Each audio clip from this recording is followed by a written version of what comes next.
Urgent, Prince William just called out Keir Starmer. In a move so explosive that palace insiders are calling it unprecedented in modern royal history, his exact words shocked 2 continents and triggered the biggest constitutional crisis Britain has seen in 50 years, and what happened next sent shockwaves through Westminster that are still reverberating. Right now, the royal family is in absolute chaos. Ministers are plotting, cabinet members are fleeing. If you want to see how this crisis destroys careers, hit that subscribe button right now, because the next 72 hours will change Britain forever. Here's what sparked the constitutional meltdown. At 9:00 a.m. yesterday morning, Prince William attended what was supposed to be a routine charity event for homeless veterans in South London. His speech was meant to focus on housing, mental health support, basic stuff that stays safely away from politics. But William wasn't following protocol. He looked directly at the cameras, and his message was devastating. When our government promises support for those who served and then redirects billions to those who just arrived, something has gone deeply, profoundly wrong with our priorities. But Keir Starmer wasn't expecting a direct challenge from the future king. Downing Street erupted instead. Within 90 minutes, the Prime Minister fired back with a statement so venomous that even his own MPs gasped. The royal family would never be the same. Starmer's response was swift and devastating. At 11 a.m., standing outside number 10, he faced the cameras with what witnesses described as, "Prince William needs to understand that Britain is a democracy, not a kingdom ruled by inherited privilege. If he wants to lecture elected officials about priorities, perhaps he should run for office himself and face the voters." The immediate reaction was explosive. Within minutes, Twitter erupted with number William Vi Starmer trending globally. Conservative MPs called emergency meetings. Labour backbenchers stared at their phones in disbelief. According to senior sources inside Westminster, Shadow Foreign Secretary David Lammy was overheard saying, "He just picked a fight with the most popular royal in Britain. This is political suicide." But the hammer fell even harder than anyone expected. At 2:15 p.m., Buckingham Palace issued a statement that constitutional experts are calling nuclear. The Prince of Wales spoke from the heart about issues affecting millions of British families. His commitment to veterans and vulnerable citizens has never wavered. Those who serve this nation, when their advocate speaks truth, notice what the palace did there. They doubled down and painted Starmer as the villain, attacking veterans. Meanwhile, British veterans who sacrificed everything for this country are living in conditions that would shame a developing nation. James Morrison, a 62-year-old Falklands veteran, was found sleeping in a doorway in Manchester. Last week, his service medals were pinned to his jacket as he begged for spare change that never came. "I fought for this country," he told reporters with tears in his eyes, "and now my government treats me like I'm invisible." His story isn't unique. Sarah Patterson, a former Royal Navy medic who served 3 tours in Afghanistan, lives in her car in a Brighton car park. She suffers from PTSD and was denied mental health services. "I patched up soldiers under enemy fire," she said, her voice breaking, "and now I can't even get a phone call returned." These are the people Prince William was defending. These are the heroes Starmer dismissed. While asylum seekers arriving by boat receive immediate housing in hotels, costing taxpayers $8 million per day. We're talking 4-star accommodations, 3 meals daily, spending money, full medical care, legal representation. The Britannia Hotel in Stockport houses 240 asylum seekers at a cost of $120 per person. Per night, that's $2,800 per night for one hotel. Meanwhile, James Morrison sleeps on cardboard. The contrast is so brutal, so obscene that even lifelong Labour voters are questioning their loyalty. A YouGov poll released at 6 p.m. yesterday showed 68% of Britons agree with Prince William's statement. Among voters over 50, that number rockets to 79%. Among veterans and their families, he attacked the conscience of the nation. Then something unprecedented happened that nobody saw coming. King Charles, who has spent 2 years carefully avoiding anything remotely political, broke 70 years of royal protocol with a move so bold that constitutional scholars are still debating its legality. At 4:30 p.m. yesterday, during what was scheduled as a routine meeting with the Privy Council, King Charles delivered remarks that were immediately leaked to 3 major newspapers. "When my son speaks about duty, service, and the welfare of those who defended this realm, he speaks with my full support." The king declared, with what insiders describe as steely determination, "The monarchy exists to serve the people. not the political class. Palace insiders revealed that Charles, he wanted the country to know exactly where he stands. Senior advisors were overheard in heated discussions. One longtime palace official, speaking anonymously, admitted in 30 years of service, "I've never seen the king this angry. He believes Starmer disrespected William and, by extension, disrespected every veteran in Britain. The optics are catastrophic for the Prime Minister. You have a father defending his son, a monarch defending veterans, and a future king exposing government hypocrisy.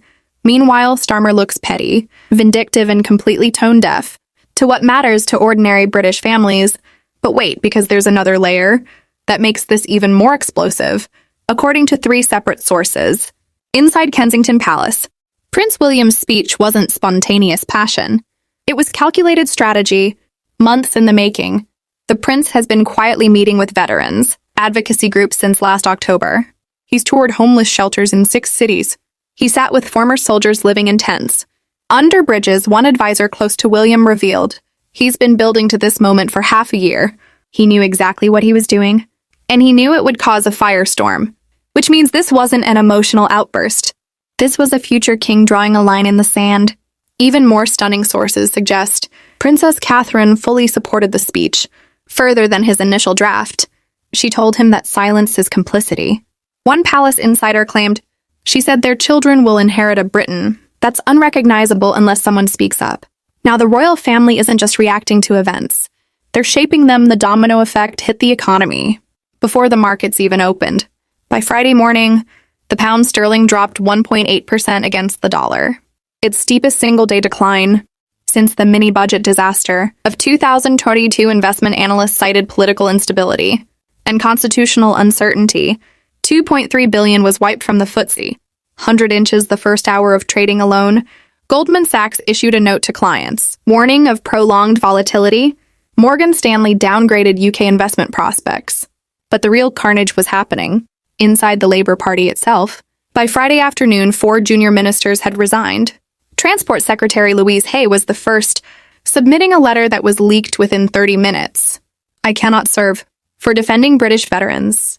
Home Office Minister Stephen Knoke followed 2 hours later. Education Minister Catherine McConnell resigned at 5 p.m. Defense Minister Luke Pollard, whose entire job involves supporting veterans, quit at 7:30 p.m. with a statement, calling Starmer's comments indefensible. But here's where it gets really interesting. A 5th resignation came at 10:15 p.m. that shocked Westminster to its core. Veterans Minister Johnny Mercer, a former soldier himself who served in Afghanistan, didn't just resign. He publicly endorsed Prince William's statement and called Starmer's response disgraceful. "I've bitten my tongue for 2 years," Mercer wrote in a scathing resignation letter, while a prime minister who never served dismisses those who did. The letter went viral, immediately shared 340,000 times in 3 hours. Labour MPs privately admit, this is the most damaging defection in party history, because Mercer is a decorated combat veteran. His words carry weight that no spin doctor can counter. International reactions came swift and brutal. In Australia, where King Charles remains head of state, Prime Minister Anthony Albanese, Prince William's advocacy for veterans. In Canada, Conservative leader called Starmer's attack shameful and unbecoming. Even in New Zealand, opposition leaders questioned Britain's political stability. For the first time in decades, divided and rudderless on the world stage, on social media, the explosion was unprecedented. Her number stand with William trended #1 globally for 18 consecutive hours. A video of Prince William's original speech. Poll showed Starmer's approval rating cratering from 39% to 22% overnight. Protests erupted across London, Manchester, Birmingham, and Glasgow, with thousands carrying signs reading, "Veterans before migrants" and "William speaks truth." This wasn't a political disagreement anymore. It was a full-scale, national uprising against the Prime Minister. Inside number 10, the atmosphere has become poisonous. Ministers are avoiding Starmer, cabinet meetings that usually run 90 minutes, because nobody wants to be associated with the crisis. Chancellor Rachel Reeves allegedly walked out of a strategy session after what witnesses described as a screaming match. Deputy Prime Minister Angela Rayner was overheard telling a colleague, "This is worse than I thought. We might not survive the month." WhatsApp groups with names like Future Leadership and Post-Starmer Strategy are buzzing with activity. Senior MPs are openly discussing who replaces him. The names being floated include Reyna herself, Reeves' Shadow Health Secretary Wes Streeting, and even former leader Ed Miliband. The question isn't if they'll challenge Starmer for leadership, it's when a senior Labour MP speaking on condition of anonymity told reporters late Friday night, "I've been in Parliament 20 years. He looked absolutely devastated. He knows what's coming." Another insider described Starmer as paranoid, isolated and lashing out at advisors. He keeps saying he was defending democracy. He committed political suicide. Complete panic has replaced confidence. The Labour Party isn't just struggling. And then the most shocking revelation emerged. From Downing Street, that changes everything. We thought we knew about this crisis. Late Friday night, The Times obtained internal communications showing that 3 senior advisors explicitly warned Starmer not to respond to Prince William's speech. They told him to stay silent. Let it pass, avoid the confrontation. One memo obtained by the newspaper was brutally direct. Any public attack on the Prince of Wales will be seen as attacking veterans. This is unwinnable. Do not engage. Starmer ignored them. He insisted on making the statement himself, which means this disaster wasn't bad advice. This was Starmer's personal decision, against unanimous opposition from everyone around him. Political analysts are calling it staggering arrogance. He genuinely believed he could win a public fight with the future king, said former Labour strategist John McTernan. That level of delusion is frightening in a prime minister. But here's the layer that could end Starmer's career. By Monday morning, leaked government documents obtained by The Telegraph reveal something absolutely devastating about the timeline of events. If these documents are real, and if they show what multiple sources claim, then Keir Starmer knew about Prince William's speech topic 48 hours before it happened. According to the documents, allegedly shared between Downing Street and Kensington Palace, William's team notified the government on Wednesday. They followed standard protocol. They gave advance notice. They were transparent, which means Starmer had 2 full days to prepare a measured response or simply say nothing. Instead, he chose to launch a public attack on the future king. Think about what that means. This wasn't a spontaneous reaction to an unexpected ambush. This was a calculated decision to pick a fight with the monarchy. Either Starmer spectacularly misjudged public opinion, or he genuinely believes attacking the royal family plays well with his base. Both possibilities are career-ending. The optics of that would be absolutely devastating. A prime minister who had time to think, time to consult advisors, time to consider consequences, and still chose to declare war on Britain's most beloved institution. Constitutional law experts are calling it the worst political judgment they've witnessed in modern British history. Meanwhile, Nigel Farage is capitalizing on Labour's meltdown. With surgical precision while Starmer burns, Farage appears calm, statesmanlike, and utterly aligned with public sentiment. At a Reform UK rally in Birmingham on Friday evening, he spoke to a crowd of 8,000 with the confidence of someone who smells blood in the water. When Prince William speaks for our veterans, Farage declared to thunderous applause, he speaks for all of us. And when the Prime Minister attacks him, the crowd erupted. Chants of Farage for PM echoed through the arena. For the first time in British political history, Reform UK is polling ahead of Labour. In 6 constituencies, the polls tell the story clearly. Conservatives steady at 34%, a 3-way deadlock. Farage isn't just winning converts from Labour. He's attracting lifelong Tories. "I voted Conservative for 40 years, said Patricia Jenkins, a 71-year-old retiree from Essex. But they've done nothing to stop this madness. Farage is the only one defending what makes Britain great. Traditional party loyalties are shattering. The political map is being redrawn in real time. And standing at the center of the chaos is a prince who dared to speak uncomfortable truths.